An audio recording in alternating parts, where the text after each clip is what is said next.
లైబ్రరీలో వేల పుస్తకాలు ఉంటాయి. ప్రతి పుస్తకంలో ఒక కథ ఉంటుంది. కానీ కొన్ని కథలు పుస్తకాల్లో రాయబడదు. అవి మనసులో దాచుకుంటారు. ఈ లైబ్రరీలో కూడా అలాంటి ఒక కథ ఉంది. ఒక అమ్మాయి తన నవ్వు వెనుక దాచుకున్న బాధ, తన జ్ఞాపకంతో చేసే ప్రయాణం మరియు తనని తను మళ్ళీ కనుక్కున్న ఒక జీవితం పాఠం. ప్రేమ అంటే కలిసి ఉండడం మాత్రమే కాదు, కొన్నిసార్లు విడిపోవడం కూడా ప్రేమలో ఒక భాగ్యం. ఈరోజు మీరు చూడబోయేది హీరో లేని కథ, విలన్ లేని కథ, ఒక అమ్మాయి మనసులో జరిగిన నిజమైన పోరాటం. ఇది లైబ్రరీలో ఒక కథ. అందరూ లైబ్రరీకి ఆన్సర్స్ కోసం వస్తారు, కానీ నేను మాత్రం క్వశ్చన్ ఇంకా ఆన్సర్స్తో వస్తాను. నేను హ్యాపీగా ఉన్నానా లేక హ్యాపీగా ఉన్నట్టు నటిస్తున్నానా?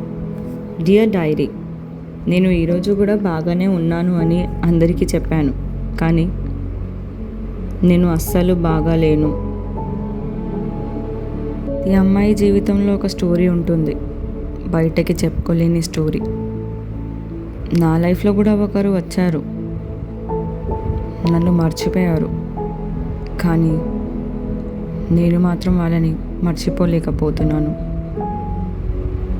ప్రేమ అంటే కలిసి ఉండడం అనుకున్నా, కానీ ప్రేమ అంటే గుర్తుగా మిగిలిపోవడం అని తర్వాత తెలిసింది. కొన్ని మనుషులు మన జీవితంలో ఉండడానికి రారు, మన జీవితాన్ని మార్చడానికి వస్తారు. నేను ఎప్పుడూ అడిగేది ఒకటే, నన్ను ఎందుకు కలిసావు? వెళ్ళిపోవడానికి అయితే ఆన్సర్ దొరకలేదు, కానీ క్వశ్చన్ మాత్రం ప్రతిరోజు గుర్తొచ్చి చంపేస్తుంది. నేను నిన్ను చాలా మిస్ అవుతున్నాను, అది నాకు మాత్రమే తెలుసు. బయటకి చెప్పుకోలేకపోతున్నా, కానీ మనసులో బాధ ఏంటో నాకు తెలుసు. కొన్ని ఫొటోస్ డిలీట్ చేయొచ్చు, కొన్ని చాట్స్ క్లియర్ అవ్వచ్చు, కానీ కొన్ని జ్ఞాపకాలు మాత్రం ఎప్పటికీ డిలీట్ అవ్వవు. చూడు, ఈ ఫోటోలో ఎంత హ్యాపీగా ఉన్నానో, ఆ హ్యాపీనెస్ ఫోటోలో ఉంది, కానీ నా లైఫ్లో మాత్రం ఎప్పుడూ లేదు.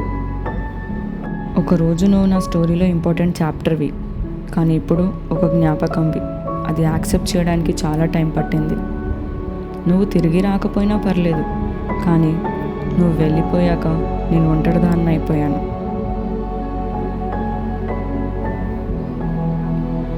కొన్ని కథలు కంప్లీట్ అవ్వకపోవచ్చు, కానీ అవి మన జీవితానికి లెసన్స్ అవుతాయి.